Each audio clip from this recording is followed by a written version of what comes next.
di statistika deskriptif. Nah, di sini kita membahas tentang ukuran simpangan. Di dalam statistika deskriptif, ukuran simpangan itu dibagi atas beberapa bagian. Yang pertama adalah jangkauan atau kita sebut dengan range. Nah, di sini adalah data tertinggi dikurangi data terbesar. Lalu ada yang namanya varian. Nah, lalu selanjutnya adalah simpangan baku atau standar deviasi.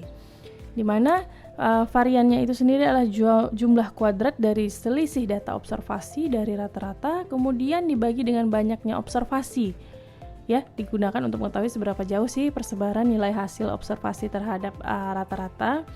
Lalu kalau simpangan baku atau standar deviasi itu kita sebut dengan akar kuadrat dari sebuah varian. Nah, yang pertama adalah jangkauan atau range, yaitu selisih bilangan terbesar dengan bilangan terkecil. Sebaran merupakan ukuran penyebaran yang sangat kasar sebab hanya bersangkutan dengan bilangan terbesar dan terkecil ya.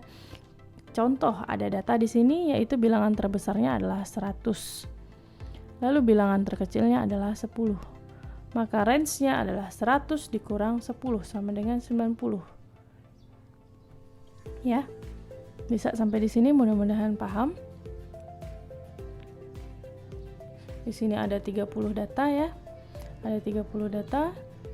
Nah, di sini range-nya ternyata 10 sampai 100 sampai dengan 10 yang kecil, maka nilainya adalah range-nya adalah 90. Oke, di sini dilihatkan dengan bentuk grafik. Untuk nilai A yang ada di sini. Ini untuk nilai B-nya. Lalu di sini ada nilai C-nya. Nah, nilai rata-ratanya ada di tengah, yaitu 55. Range-nya adalah 90. Itu untuk menghitung jangkauan atau range. Oke, kita lanjut ke deviasi rata-rata. Apa sih deviasi rata-rata itu? Yaitu penyebaran berdasarkan harga mutlak simpangan bilangan-bilangan terhadap rata-ratanya ya. Harga mutlak. Dengan rumus yaitu untuk deviasi rata-rata yaitu sigma XI dikurang X dibagi N. Ini nilai mutlak ya. Nah, XI dikurang X-nya itu dari mana sih? Nah, kalau N-nya itu yang pasti adalah jumlah bilangannya. Ya, di sini dikasih contoh di kelompok A dan kelompok B ya. Jadi ada dua contoh di sini. N-nya itu adalah 10. Nah, kita hitung XI dikurang X-nya. Nilai X-nya bilangannya yaitu 100, 90, 80 sampai dengan 10. Lah, lalu 45 ini dapat dari mana? Kita harus menghitung rata-ratanya dulu. Rata-rata dari nilai bilangan ini didapat adalah 55. Dijumlahkan dulu dibagi 10 ya. Ini jumlahkan semua lalu dibagi 10. Hasilnya adalah 55. Nah, nilai yang ada di sini X dikurang nilai XI dikurang nilai X ini yaitu 100 dikurang rata-rata 55. Hasilnya adalah 45. 90 dikurang 55 rata-rata lagi adalah hasilnya adalah 35. Begitu seterusnya sampai dengan nilai 10 ya. Data yang nilainya adalah 10 dikurang juga 55 itu hasilnya adalah minus 45. Ya. Kita jumlahkan hasilnya 0. Lalu begitu juga karena kita mau masukkan di sini ya nilai absolut, jadi kita bikin menjadi nilai positif. Jadi yang namanya absolut itu biasanya pasti positif ya. Jadi di sini nilainya 45, 35, 25, yang negatif menjadi positif. Karena tadi kan kita mau bikin menjadi nilai mutlak ya, mutlak maksudnya. Nah, mutlak itu positif, jadi kita tambahkan nilainya adalah 250. Sehingga didapatlah deviasi rata-rata dari jumlah nilai ini 250 dibagi 10 sama dengan 25. Lalu bagaimana dengan kelompok B? Untuk kelompok B itu juga sama, yaitu kita jumlahkan nilainya ya, nilai harga mutlaknya ya. 390 dibagi jumlah bilangannya juga sama 10 sama dengan 39 ya.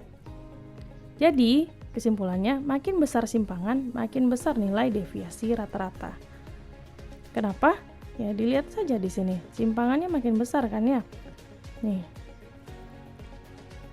Nah, maka nilai deviasinya makin besar juga. Standar deviasi rata-ratanya yaitu 39 dan 25. Dari deviasi rata-rata kita dapat menghitung yang namanya varians. Nah, di varians sendiri itu caranya adalah S kuadrat sama dengan sigma XI dikurang X dikuadratkan dibagi N dikurang 1.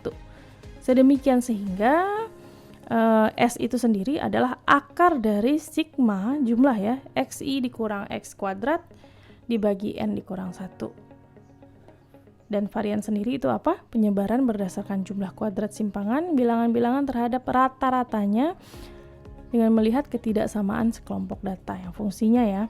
Nah, dengan contoh yang sama yaitu pertama kelompok A dan yang kedua adalah kelompok B. Ini tadi kita sudah dapat sama-sama. Kalau tadi kita hitung nilai mutlaknya, kalau di sini kita kuadratkan. Ya, karena di sini carinya kan kuadrat. Kita kuadratkan lah tadi. 100 tadi dikurangi rata-rata yaitu 55. Hasilnya adalah 45. Hasil dari 45 ini kita kuadratkan lagi yaitu 2025. Begitu seterusnya sampai dengan 10 dikurangi tadi 45, rata-rata 55 hasilnya adalah minus 45. Lalu kita kuadratkan hasilnya adalah 2025. Dijumlahkan semuanya. Hasilnya adalah 8.250. Nah, 8.250 inilah yang akan kita gunakan untuk perhitungan varians ya, mempermudahnya seperti itu. Kita bentuk dalam jumlahkan dalam tabel ini. Yaitu dibagi 9. 9-nya dapat dari mana? Nah, tadi bilangannya itu ada jumlahnya kan ada 10 ya. N dikurang 1, maka 10 dikurang 1 sama dengan 9. 8250 dibagi 9 sama dengan diakarkan ya. Akar kuadratnya sama dengan 30,28. Ini adalah nilai variansnya. Ya. Lalu di sini juga ada 41,97. Nilai variansnya didapat dari 15.850 dibagi 9 diakarkan, itu hasilnya adalah 41,97.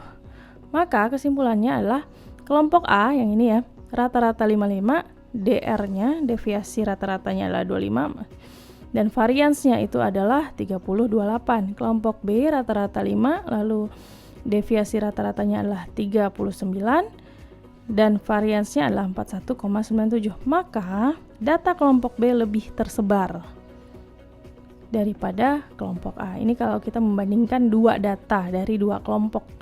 Mau tahu yang mana yang lebih tersebar, ternyata yang ada di kelompok B. Ya, lebih tersebar karena nilai variansnya itu lebih besar. Baik, sekian dari saya. Terima kasih, semoga bermanfaat.